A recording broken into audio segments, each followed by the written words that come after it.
Afternoon, Coincall fam. Today is September 10th, 2024, and it has been 1 month since I made a video like this. So there's a lot to catch up on. Um, I myself have been sort of away, just recently came back last week for the first week of September, and a lot of interesting things I think are coming up in the next, just into the end of the year. So I'm going to be covering the overall options data on Velo, what I find interesting, maybe go through a couple plays I'm entertaining as well. I'll also go through some of the charts because I know people in general just like talking about the Bitcoin chart. But first, let's cover some Bitcoin, shall we?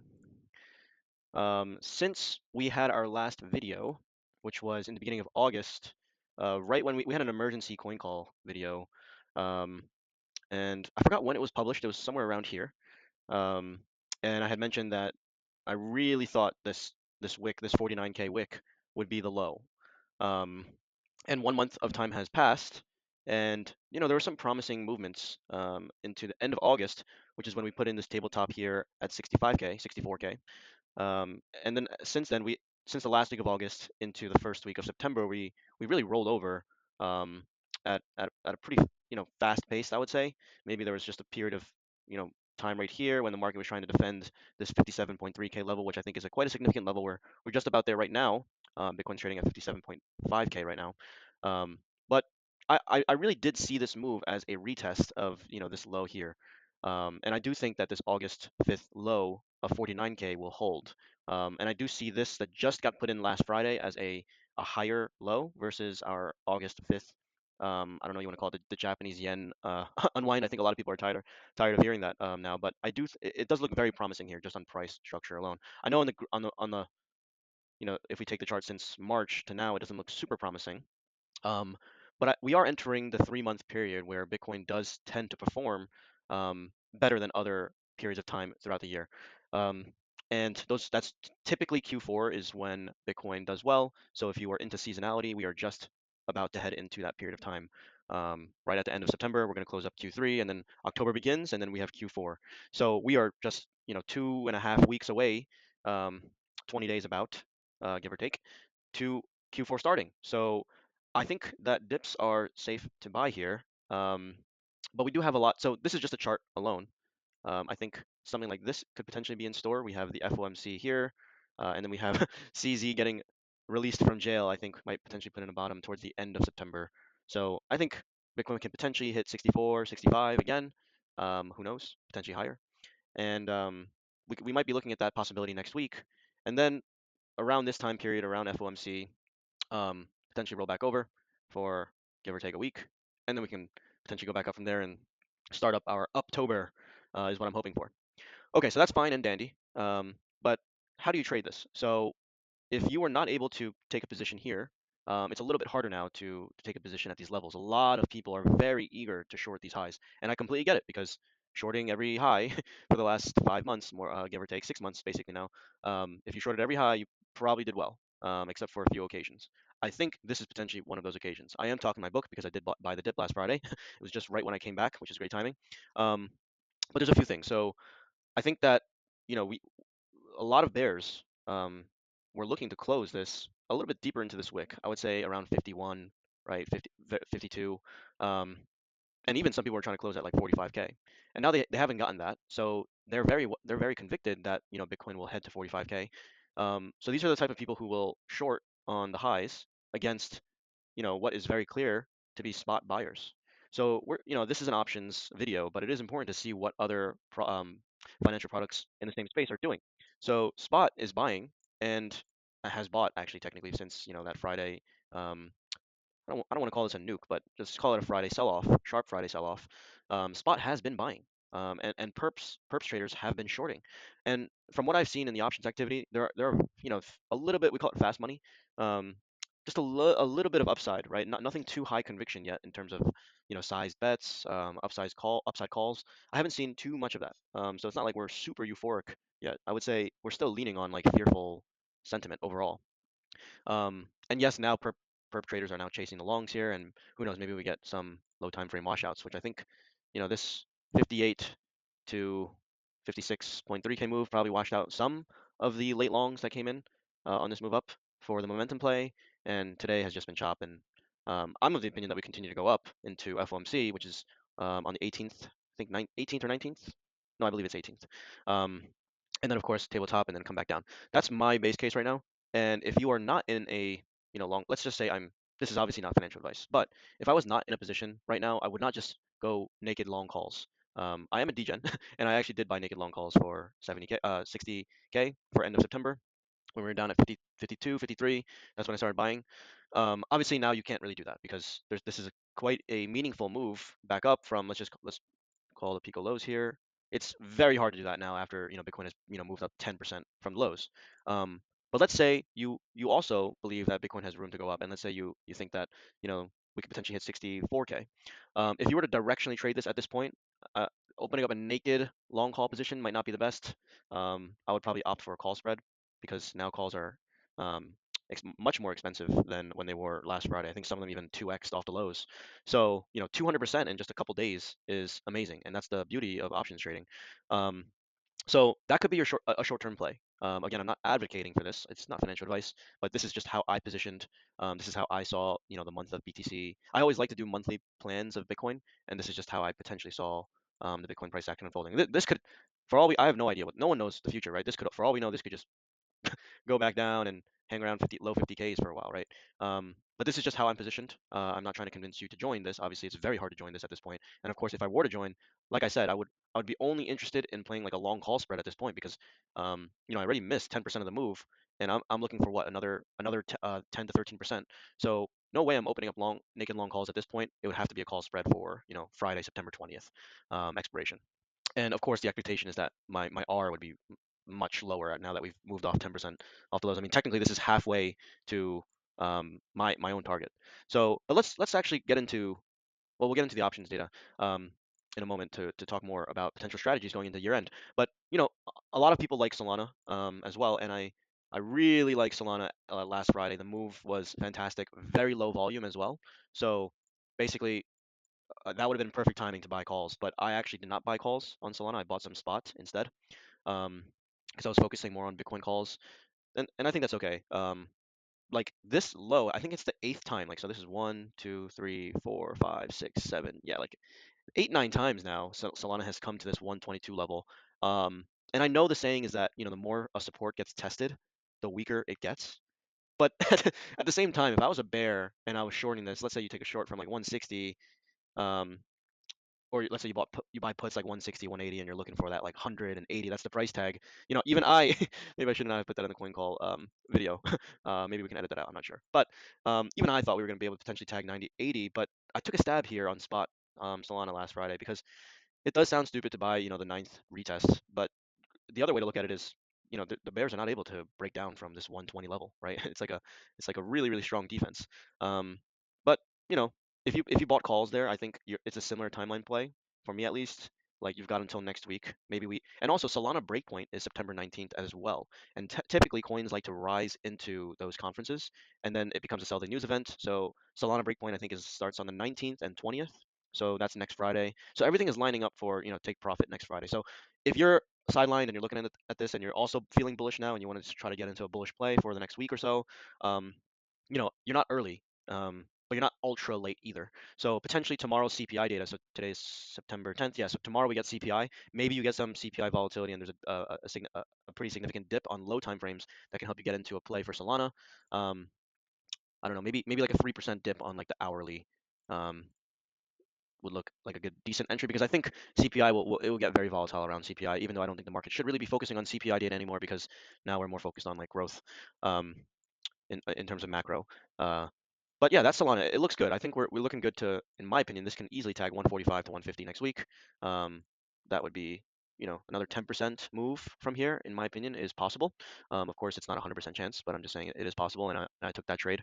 So that's Solana. I also got ETH on here. I haven't really been trading ETH too much, but I would just call out every time we get to 2.8K on ETH, it just gets bazooka down. um, very very weak in my opinion. We did hold like I think the yearly open, which is like down here. think this is around here, January. This is January right here. So yeah, this wick was just right around the yearly open. Basically retraced the entire year's worth of gains. Pretty brutal for ETH holders. I would say, hold on there. I think this would be my invalidation, like 2.1. If we go below 2.1K for Ethereum, that would be my invalidation personally for, upside for quite some time. But 2K, $2,000 Ethereum does sound like a nice round number. But again, this didn't go lower than the August 5th lows. So that's one thing to call out. Solana is definitely much stronger than Ethereum at this point. Won't talk about S&P 500, won't talk about US dollar, and won't be talking about WIF. So let's talk about some of the options data, shall we? Um, so from the August video, I had mentioned that this was a spike in devol to 92, and then we just sold off for more or less the rest of the month of August. And I want to just note that vol sold off while Bitcoin spot actually went up. So just think about that. So you guys just saw that chart, and this is what the Bitcoin chart looked like from August 5th, which is a 92, when devol went to 92, and price actually went up, 20%. Well, it's much more than 20%. It was 49 to 32. And it is very interesting to see that vol sold off here. I think that's fine. Um, in general, there was a lot of chop, to be fair, especially this period of time right here. Like this was a 5% period of time, and it lasted, 2 weeks where we were just chopping for like a 6% range. So 61.5K to as low as I think it was like 58, 57.5, give or take. So that was painfully brutal, and I think a lot of vol sellers probably just made off with selling zero DTE options on Bitcoin until this move happened. I always like to see these compressions because usually it leads to a vol spike. I think I posted that too. Um, these very tight compressions typically lead to a move in vol. Um, and so obviously here you have, let's do it just one more. So here, for example, you have this compression and then one more move to liquidate, shorts that entered here that thought they were safe, and then it nukes down. And then it compresses here, price compression. I guess you want to count that wick. And then there's an expanse, like a huge explosive move up, and then another nuke down, compression, spike up, nuke down, compress. So this has not been easy to trade. Like there's so many pivotal movements since June alone. So very, very difficult and challenging to trade, which is why I totally understand why people might be shorting this move.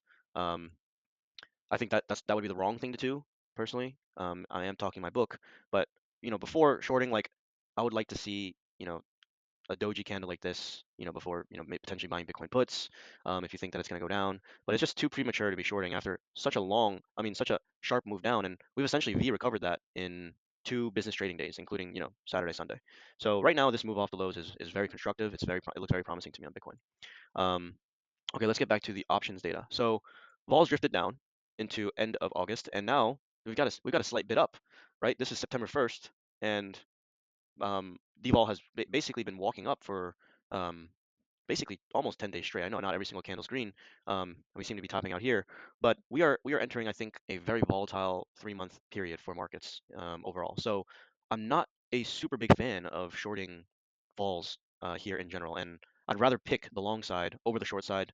There might be pockets of time of exuberance. I mean, if a spike in devol moves up to say 92 again, or even 80, that's something I might fade, of course. But in general, right now, I think picking longs going into the U.S. election is a much better play. So if you don't know which way to play, you can do strangles or straddles, something of that nature. It is slightly more expensive now than it was, say at the end of August. Um, but I would still say it's like it seems a little cheap to me. Um, and that's just my opinion, right? Maybe we just stay at 60s for the next 3 months. But I do think that vols are kind of cheap for either side. I mean, if you are bullish, I think calls are obviously we just moved up 10%, so they're not super cheap. But I still think they're relatively underpriced. And you can cheapen them up, of course, by making it a call spread. Um, and downside is also kind of cheap, obviously, after this 10% move up. If you think Bitcoin's going to crash in September or October for any reason, risk off because of election uncertainty, or you think that the U.S. stock market's going to crash, um, downside protection is relatively cheap too. Um, but again, I wouldn't be buying naked puts right at this current juncture. I would be much more of a fan of that if I saw 65K BTC print on spot. Um, just because we're in the middle of what I think is a move to mid 60Ks right now. So I'm not a super big fan of the naked put play. Perhaps put spread. But anyways, these are So this is the term structure. We're gradually rising here. I find it very interesting that, we had a debate, and this is recording on September 10th. We have the debate between Kamala and Trump today. So Bitcoin vols at the money vols are 68 right now, and I would think that they would come down significantly after tonight's debate. And you can see right here, end of month is at 55. This is a very interesting um, delta here. We have 69 almost at the near dated, and then at the end of the month, which is about 2 weeks away, we have a 55.49 for BTC at the money implied vols. So, maybe I don't think, Bitcoin is going to sell off completely after this debate. Um, but I think vols would. So potentially a trade there to short these. If you're watching this again, this is probably not going to get published until 1 or 2 days after the debate. But fairly priced going into the end of the year. It's very muted. It's a very muted market, um, and that might actually be the alpha in itself. So um, maybe you can speculate on a potential Trump win, and I know crypto likes to go up when there's a Trump win. I think there's been some research on the poly market odds and Bitcoin price. I don't know too much about that myself personally, but there is something there. Uh, very, very small, very, very low frequency amount of data points for that though to make a very, very large bet. Um, skew, I think for a very brief time period early last week, the skew was down earlier. I think that was actually some alpha. So puts were in demand last week. Actually, they still are on the 6 month and 3 month. And early last week too. The skews were indicating that downside was being favored over upside. So again, I love looking at the BTC 25 delta skew. It does give you some insights on near term, midterm, and long term expectations for where people are placing their bets for options on Bitcoin. Right now, it looks like near term is pointed upwards on the weekly. 1 month was on the up and up, and now it's kind of looking like it's calming back down a little bit more neutral. I'm certainly in the bullish 1 week outly part of the skew personally in my own PA.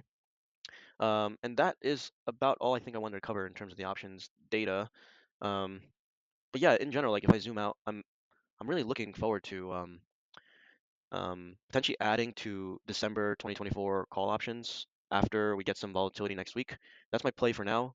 Um, it has a little bit of a political look. I'm not saying that Kamala would tank the markets. I think both actually taking a step back, I think a lot of people are over-indexing, Kamala versus Trump win.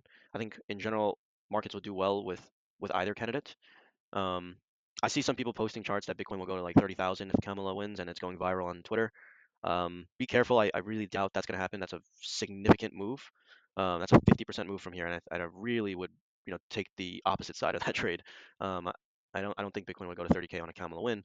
Um, but and a Kamala win would basically mean more of the same of the current administration. She hasn't been very specific about her crypto policies, and perhaps we learn a little bit more about that tonight after the debate. But I don't think it would be a super hardcore negative. It's more of the same, maybe of what we have right now. I think people view the market perception of it might be short-term uncertainty and skewed negatively, whereas the um, the market perception of a Trump win, where he has clearly stated that he is very crypto friendly. He wants to make a reserve for the United States with Bitcoin. Whether or not he actually succeeds in doing that is probably a different topic of discussion, but it becomes like a non-zero chance. So in general, like I think the view of a Trump win for crypto is much more bullish. Um, and potentially playing, December 70K long and like 90K short or something might make sense, like a call spread into the end of the year. I maybe wouldn't open that up right now, but maybe towards the end of September um, or in October, if we get another, election de-risk chop type move, that might be the time to enter that. But that is something I've been thinking about how to play this into year end and of course 2025 as well. Um, but I don't think we should look into the election too much. I think, of course, it's very important. It's a very tight race right now. I just think that the calls for if Kamala wins, Bitcoin will go to $30,000 is a little rich, and perhaps that person is being a little is over embellishing his perspective on a potential Kamala win. Anyways, for now, I think Bitcoin is smooth sailing into middle of next week. Is perhaps time to be concerned. Take off some longs. Again, that will be around FOMC. Solana as a catalyst. Breakpoint is on the 19th and 20th. That's a catalyst trade. Obviously, long into the event, and then typically you take profit. Day of the event. Maybe if you want to just be safe, a day before. Keep in mind that FOMC is before Solana breakpoint, and it's exactly 1 day before. So perhaps that's actually the safest time period to take profit because we could get some volatility on FOMC itself. So that is it in terms of trades and catalysts. I think we went over a lot. It's been basically 1 month since the last video, so it was a lot of information. But I think we should remain positive into the end of the year. Um, Nothing indicates to me that we're steamrolling, diving headfirst into a recession. I know a lot of people are very, very afraid of recession. Anecdotally, people are having a hard time finding jobs, but you know, nothing on the data right now is screaming that, and I think a lot of people are scared. And remember, when people are scared, usually that's the opportunity to enter into, risk markets. So just keep that in mind going into this very, very important, final 3 months of 2024. All right, I'll catch you all on the next video. See you guys next time. Cheers.